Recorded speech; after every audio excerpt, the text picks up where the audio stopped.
시청자 여러분 안녕하십니까? 김호정입니다. 밸류 프로그램 발표 이후 시장은 상승 동력을 잃은 듯한 모습을 보여주고 있습니다. 그동안은요 기대감에 힘입어서 상승세를 보여줬던 저PBR 관련주가 주춤한데요. 일단 초안이 나왔죠. 1차적인 모멘텀은 사라졌지만 그래도 상반기 내에 가이드라인이 예정되어 있는 만큼 불씨는 여전합니다. 그래서 오늘은요 특별히 최석원 SK경영 고문 모시고 자세한 이야기 나눠보도록 하겠습니다. 어서 오세요. 반갑습니다. 네, 안녕하십니까. 26일이었습니다. 정부의 기업 밸류 프로그램 세부안이 발표가 됐습니다. 상장 기업의 가치를 제고하고 주주 환원 확대를 유도한다는 게 주요 골자였는데 우리 고문님께서는 좀 어떻게 해석을 하셨습니까? 네, 기본적으로는 반가운 일이죠. 사실 생각해 보면은 당연한 일이잖아요. 기업의 이 목표가 고객들을 만족시켜서 궁극적으로 또 주주들에게 어떤 이익을 되돌려주는 건데 그런 측면에서 당연한 일임에도 불구하고 이게 참 반가워야 되는지 싶긴 한데 그럼에도 불구하고 우리가 코리아 디스카운트라는 현상을 굉장히 오랜 기간 동안 겪고 있고 지금도 사실은 뭐 진행 중입니다. 근데 그것의 가장 큰 이유로 뭐 주주 환원을 포함한 기업 거버넌스에 대한 문제가 굉장히 중요하다라는 이미 결론은 어느 정도 나 있는 것 같고 그런 부분들에서 정부가 좀 칼을 빼든 것까지는 않지만 그래도 네. 뭔가 관심을 갖고 이 문제를 해결해야 된다는 어떤 강력한 의지를 보여줬다는 점에서 굉장히 좋다. 그런데 이제 뭐 시장 반응 얘기 우리 또 나누겠지만 약간 부족한 부분들, 네. 큰 방향성에 대해서는 알겠는데 세부적인 내용들이나 이런 것들이 조금 뒤로 늦춰지면서 좀 실망을 하고 있는 상황이다라고 보여집니다. 당연한 건데 그동안 좀 갖지 못했다 이렇게 해석을 할 수 있는데요. 세제 혜택을 비롯해서요. 주주 환원 가치 제고가 자율적 참여로 방향이 잡혔습니다. 사실 저희가 일본 사례와 비교를 했기 때문에 좀 강도가 약하다 이런 비판들이 나왔는데 자, 기업들이 자율적으로 자발적으로 참여하는 게 현실적으로 가능한 겁니까? 이게 참 뭐 시장이 정확하게 보고 있는 게 네. 결국은 지금까지 우리가 자율적으로 기업들이 그렇게 해왔다면 지금 왜 저평가되고 있겠어요? 그러니까 지금 현재 저평가가 지속되고 있는 상황은 뭐 다른 이유들도 여러 가지 네. 있죠. 예를 들면 코리아 디스카운트를 형성하는 요인 중에 뭐 우리나라 지정학적 리스크도 있을 거고 뭐 이 경기 민감해서 너무 이렇게 실적의 변동성이 큰 것도 있겠지만 핵심적인 거는 결국 지표로서 나와 있듯이 우리가 너무 이익이 들어왔을 때 주주들한테 별로 주지 않았던 거예요. 그런데 그거를 왜 그러냐 가만히 생각을 해보면 그렇게 하는 것보다 안 하는 게 더 기업 입장에서 나은 거고 여기서 얘기하는 기업이란 말하자면 이 경영권을 가진 대주주인 경우들이 많았다는 거죠. 그분들이 의사결정을 내릴 때 일반 주주 모두가 이 이익을 나눠 갖는 측면에서 그렇지 않고 본인들에게 더 유리한 방향으로 이걸 이용하는 것이 낫겠다라고 생각하는 것 이게 이제 결국은 뿌리 깊은 문제였기 때문에 자율성을 요구한다고 자꾸 얘기를 해봤자 지금까지도 자율적이었으니까 자율적으로 그런 의사결정을 내려왔던 네. 거고 여기에다가는 조금 더 인센티브라고 하면 뭐 플러스도 있고 마이너스도 있을 텐데 인센티브 그러니까 벌칙과 인센티브를 적절하게 조화해서 내놓는 게 같이 마련되어야 될 거다라고 이제 시장은 생각하는 거고 특히 이제 외국인들이 그런 생각들을 많이 할 거라고 봅니다. 이번 프로그램은 자율적, 자발적 참여가 주요 골자인데 고문님께서 말씀해 주신 것처럼 이미 자발적으로 했는데 그렇지 못했기 때문에 정부가 이런 프로그램을 내놓은 거 아니겠습니까? 자, 주주 환원이 저평가 해소의 핵심인 것 같습니다. 항상 따라다니던 단어가 코리아 디스카운트였는데 주주 환원 정책을 통해서 우리 증시 저평가가 좀 해소가 될 수 있다라고 생각을 하시는 겁니까? 네, 단순히 보면 우리가 이익을 어떻게 사용할까의 문제고 기업이 정말 좋다면 이익을 유보시켜서 그 이익으로 더 나은 투자 대안들을 계속 만들어가면 제일 좋은 거죠, 사실은. 어느 순간 좀 바뀌긴 했지만 벅셔 해서웨이 같은 경우에는 배당을 하지 않았었어요. 무배당이 원칙이었습니다. 배당을 하지 않은 상태로 자기네들이 그 돈으로 새로운 투자를 진행하는 거죠. 그런 투자의 결과가 계속적으로 좋다면 사람들은 계속해서 그 기업의 가치를 높게 평가해 줄 수 있다는 거예요. 그런데 사실 그렇지 못하다는 거잖아요. 네. 그러니까 그렇지 못하다는 얘기는 내가 지금 현재 기업이라는 데가 돈을 현재 잘 벌고 있더라도 남는 돈으로 뭘 사용해가지고 더 나은 수익률을 올릴 수 있는 어떤 기회들을 포착하는 데 어려움을 겪고 있다는 얘기거든요. 그러니까 그렇다면 그것을 주주들한테 줘서 그 주주들이 이 시장 기능의 작동을 통해서 또 새롭고 더 나은 어떤 투자 기회들을 발굴하게 하는 것. 이게 주주 입장에서도 좋고 네.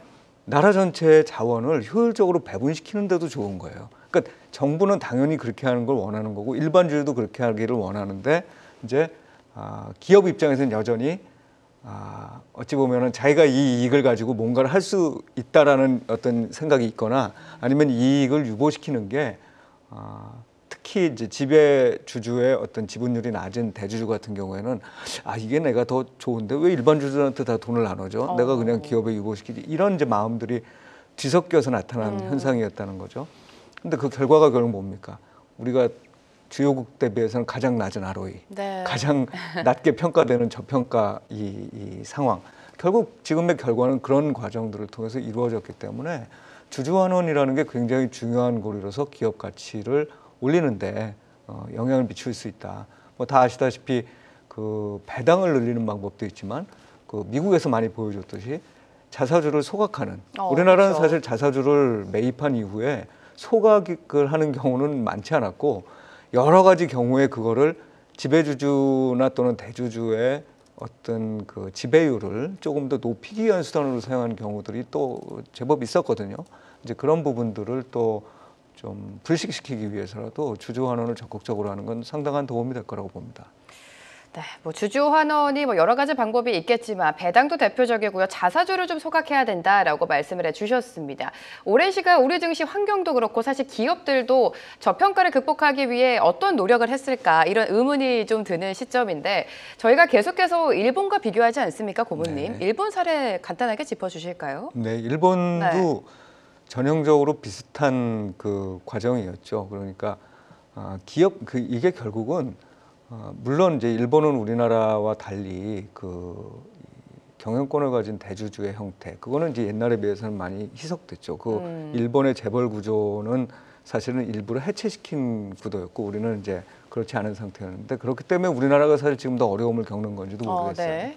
근데 일본 같은 경우도 너무나 장기적으로 기업들이 사실 더 이상의 수익성을 올릴 수 있는 기회들을 잡지 못하면서 그 이익을 제대로 배당해주지 않는 또는 뭐 일반 주주를 위해서 소각도 결국은 일반 주주의 어떤 주주 가치를 높여주는 것인데 주주의 가치를 높여주지 않는 방식으로 행동을 해왔다는 거예요. 그래서 사실 지난 10년간에 걸쳐서 이 문제를 고치기 위해서 여러 가지 노력들을 기울여 온 걸로 그동안 관찰이 됐었어요. 물론 그게 계속적으로 뭐 일본 기업들의 주가를 늘 어떤 경우나 올렸다 이거는 아닙니다만 그럼에도 불구하고 이게 이제 거의 한 8, 9년이 되면서 정착이 되는 거죠. 그래서 우리보다는 훨씬 더 높은 그 주주 환원율.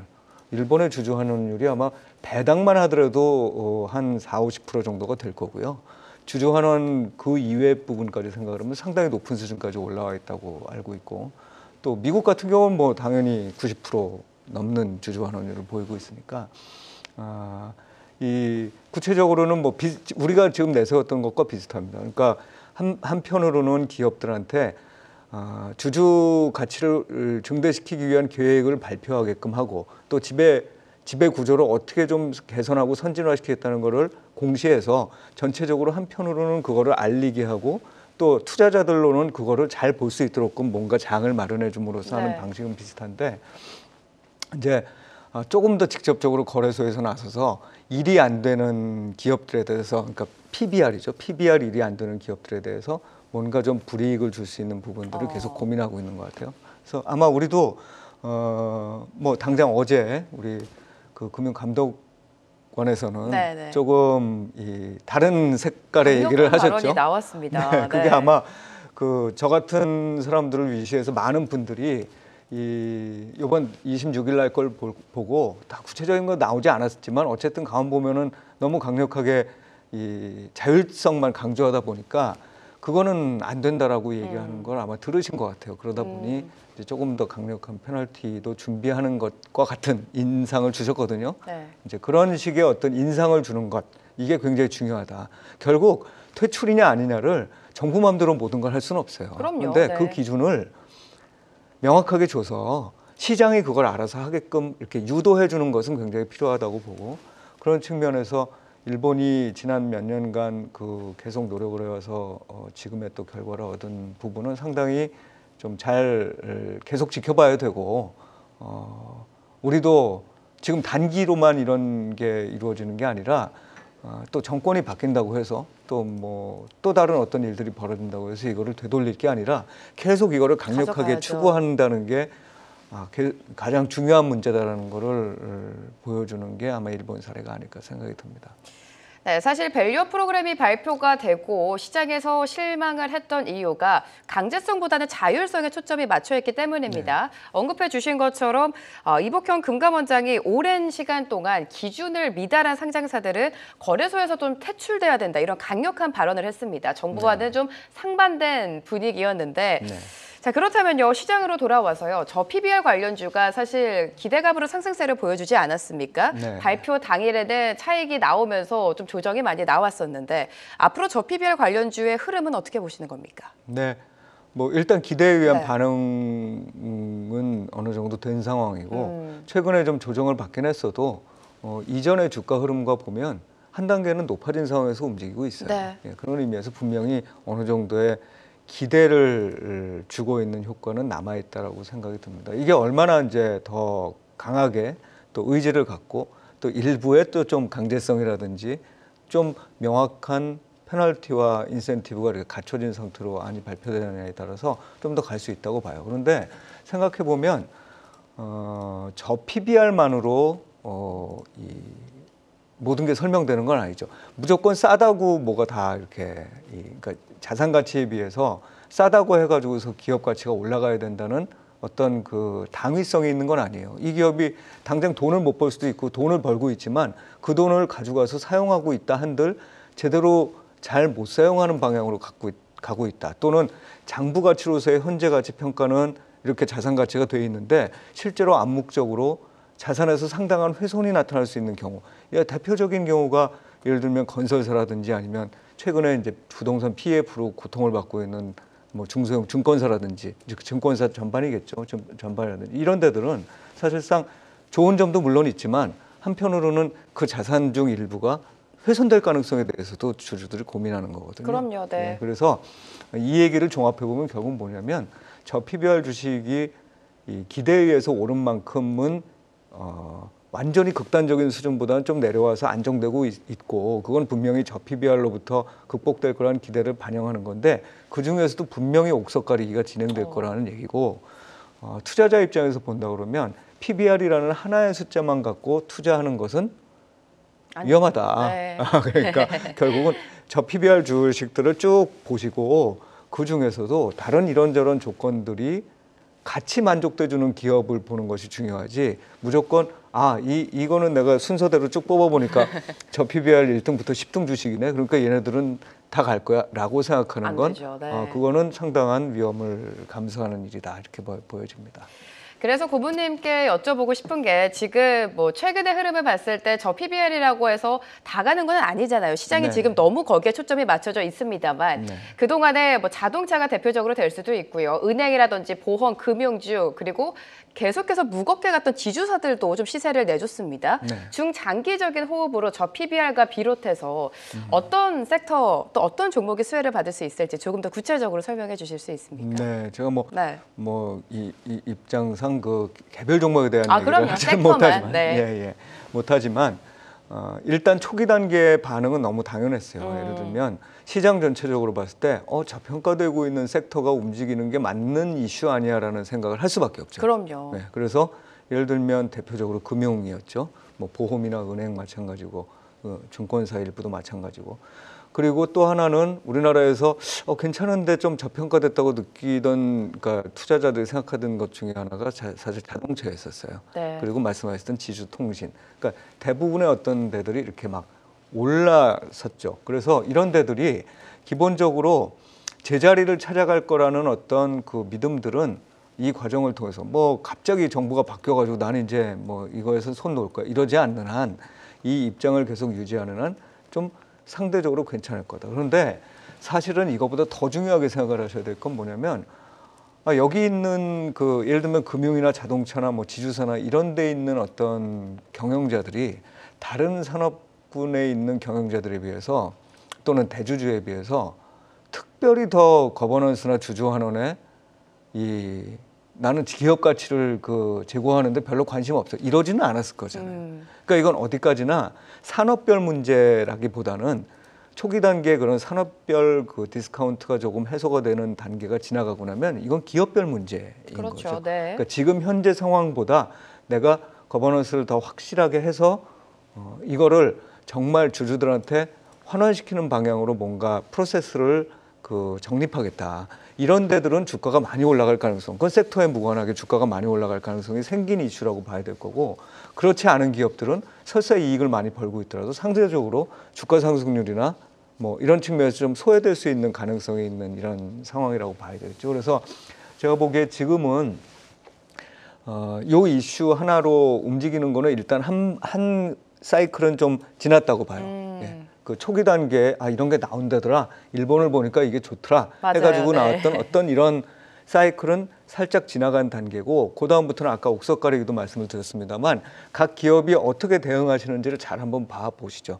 예를 들면 이 얘기가 나오는 이 와중에도 우리는 그럼 이제부터는 좀 확실하게 주주들에게, 일반 주주들에게 대주주의 이해관계는 고려하지 않고 일반 주주들의 어떤 이익을 극대화시키는 방법으로 주주 환원율을 높이겠다라는 걸 약속하고 실천하는 회사들, 이런 데들이 살살 나타나기 시작하고 있다는 거죠. 이런 데들은 더 키워줘야 된다는 얘기예요. 그거는 무슨 얘기냐면은 이 기업이 뭐라고 판단한 거냐면 이걸 돌려드리고, 이걸 돌려드리는 게 돌려들어서 받은 주주들이 새롭게 어느 쪽이 더 좋을지를 판단할 수 있는 기회를 주는 이런 관점에서 액션을 하고 있는 거기 때문에 본인들 스스로도 더 나은 어떤 투자 기회를 잡으려고 노력하고 있는 기업일 가능성이 매우 높습니다. 그래서 그런 기업들을 주목하는 게 좋겠다 싶습니다. 앞으로 기업들이 얼마나 자발적으로 참여하는지가 관건이 될 것 같습니다. 정부의 입장도 중요합니다. 왜냐하면 첫 번째 초안이 발표됐을 때 시장에 또 투자자가 실망했던 거를 알기 때문에 앞으로가 중요하게 될 텐데요. 다음은 5월이 되겠죠. 정부가 5월에 발표할 가이드라인 좀 어떻게 기대하고 계십니까? 네. 뭐 이미 며칠간의 이 사태를 보고 금융감독원장께서 발언도 하셨고 발언을 하신 걸 보면 상당히 민감하고 중요하게 이 사안을 평가하고 있는 것 같다는 그렇죠. 생각이 들고, 일단 큰 방향성, 예를 들면 기업들이 뭔가 기업 가치를 높이기 위한 방향으로 가고 기업 지배 구조를 좀 더 개선하는 방향으로 가고, 그런 상황들을 투자자들이 잘 인식하게 만드는 이런 틀이 당연히 뭐 유지되는 그런 방향이 일단 하나 있어야 될 거고요. 대신에 이제 실질적인 주주 환원 측면으로 보면 또 우리 인센티브 좀 중요하잖아요. 그러다 보니까 예를 들면 대표적으로 얘기하는 게 이런 것들이죠. 매입 소각에 사용하는 어떤 자사주 매입 소각에 사용하는 돈들은 이거 비용으로 인식을 해달라. 그래서 이익 중에서 세금을 거둘 때 그렇게 해서 우리가 이 자사주 소각, 매입 소각용으로 사용한 거에 대해서는 좀 세금을 깎아준다든가, 아니면은 뭐 반대가 될 수도 있어요. 어쨌든 차별화죠.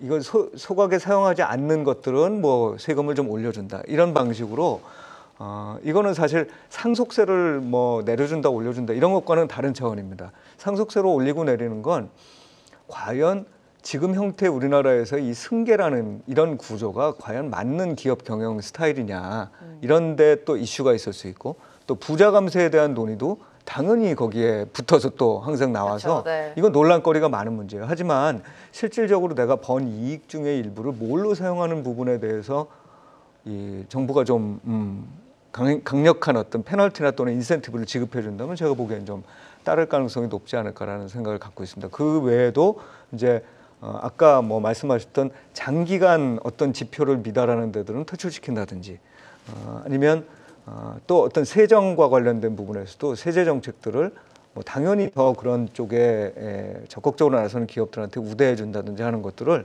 좀 구체적이고 선명하게 밝혀줄 필요가 있을 것 같습니다. 네, 기업과 정부의 앞으로의 방향이 중요할 것 같습니다. 5월에 발표될 가이드라인에 당근과 책찍이 적절하게 섞여 있을지 기대해 보도록 하겠습니다. 자, 오늘은요 SK 경영 고문이신 최석권 이코노미스트와 함께했습니다. 도움 말씀 감사합니다. 네, 감사합니다.